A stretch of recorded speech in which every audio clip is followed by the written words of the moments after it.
Vindicated. President Trump spikes football after 12 Russians indicted. Robert Mueller's team has indicted another 12 Russians, and Democrats are celebrating the news.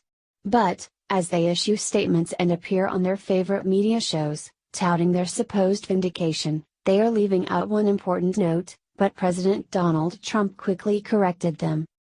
Deputy Attorney General Rod Rosenstein announced the indictment of 12 Russian military members on Friday, accusing them of hacking the servers of the Democrat National Committee and attempting to influence the 2016 presidential election. The announcement was music to the ears of Democrats who want an excuse to explain how Hillary Clinton, a major favorite to become the 45th President of the United States, was defeated by Trump.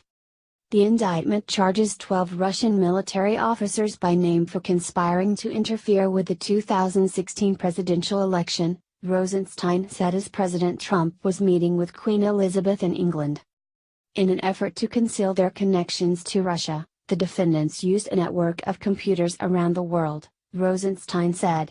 The conspirators corresponded with several Americans during the course of the conspiracy through the Internet. The announcement was quickly seized upon by top Democrats. Senator Chuck Schumer said that President Trump should cancel his meeting with Russian President Vladimir Putin because of the indictments. These indictments are further proof of what everyone but the president seems to understand. President Putin is an adversary who interfered in our elections to help President Trump win, the New York Democrat senator said in a statement. President Trump should cancel his meeting with Vladimir Putin until Russia takes demonstrable and transparent steps to prove that they won't interfere in future elections.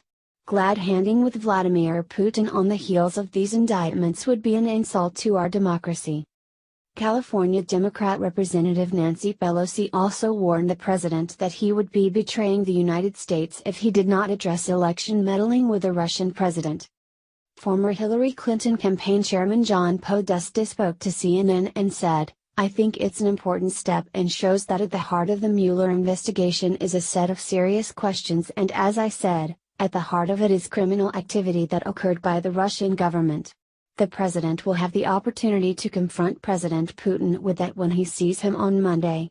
I don't hold out too much hope that he'll take this any more seriously than he has over the last 18 months. Those sentiments were shared by many more Democrats, but they forgot to mention one important fact. Deputy Attorney General Rosenstein said that there was no evidence of collusion with the Russians and President Trump's campaign. There is no allegation in this indictment that the Americans knew they were corresponding with Russian intelligence officers, he said. There is no allegation in this indictment that any American citizen committed a crime. There is no allegation that the conspiracy changed the vote count or affected any election result." In a statement from the White House, President Trump touted that statement as vindication for himself and his campaign.